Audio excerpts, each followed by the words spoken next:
Good morning student, page number 94 in SST book.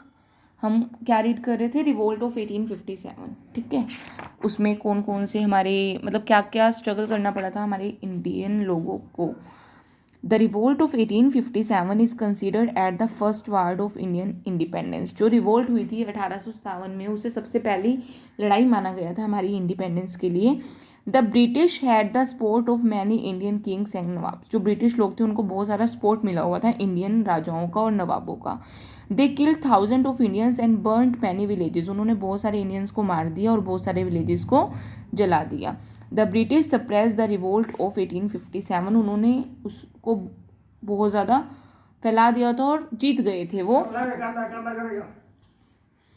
The failure was mainly due to the flowing reason. अब इसका reason क्या था कि India हार गई थी, तो it did not spread to all parts of India. ये वॉर जो हुई थी वो इंडिया के सारे पार्ट्स में नहीं फैली थी। It was not supported by all sections of the society in India. India के सारे सेक्शंस में इसको सपोर्ट नहीं किया गया था। The Indian soldiers did not have modern weapons. और उनके पास जो लड़ाई करने के लिए हथियार होते हैं वो भी प्रॉपर जो नए हथियार होते हैं मॉडर्न, वो नहीं थे उनके पास।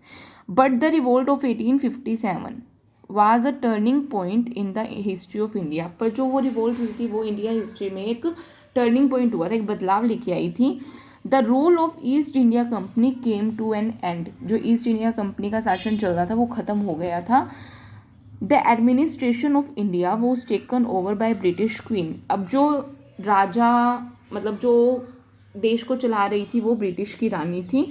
The Indian king and nawabs were allowed to rule their states. और जो हमारे राजा और नवाब थे उनको उनके स्टेट्स को चलाने का अधिकार मिल गया था, but under the control of British crown. पर वो भी अंग्रेज़ों के मुकुट के नीचे, अंग्रेज़ों की क्राउन के नीचे। The British government appointed a viceroy to rule over country. British government ने एक वाइसरॉय होता है, मतलब जैसे एक मंत्री होता है, उसको चूज़ कर लिया था इंडिया को चलाने के लिए।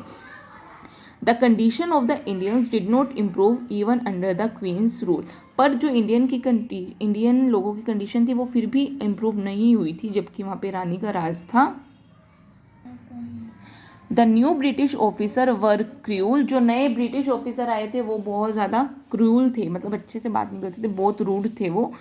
Indian society was in the grip of many evils such as sati, child marriage, practice of killing girl child and the caste system. और इंडिया की जो सोसाइटी थी वो बहुत सारी प्रॉब्लम्स में फंसी हुई थी। उन प्रॉब्लम्स में से कुछ है सती प्रथा। सती प्रथा होती है जब किसी का हस्बैंड एक्सपायर हो जाए तो उस लेडी को उसके साथ जला दिया जाता था, जिंदा लेडी को।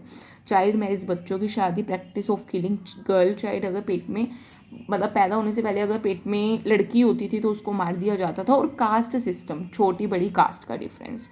सम Indians such as Raja Ram Mohan Roy, Ishwar Chandra Vidyasagar, Debendranath Tagore, Swami Dayanand etcetera worked against the evils in the society. और कुछ इंडियंस थे जैसे कि राजा राम मोहन राय, ईश्वर चंद्र विद्यासागर, देवेंद्रनाथ टैगोर, स्वामी दयानंद, इन सब ने एविल्स के अगेंस्ट, सोसाइटी में जितनी भी ये प्रथाएं थी, जितने भी दुश्मन थे, उन सब के अगेंस्ट लड़ाई की थी। They encourage education of women and re marriage of the widows. और उन्होंने किसको बढ़ावा दिया था? वुमेन की एजुकेशन को, और जो विधवा लोग होते हैं जिनके हस्बैंड मर जाते हैं, विधवा लेडी, उनकी री मैरिज, उनकी दोबारा से शादी।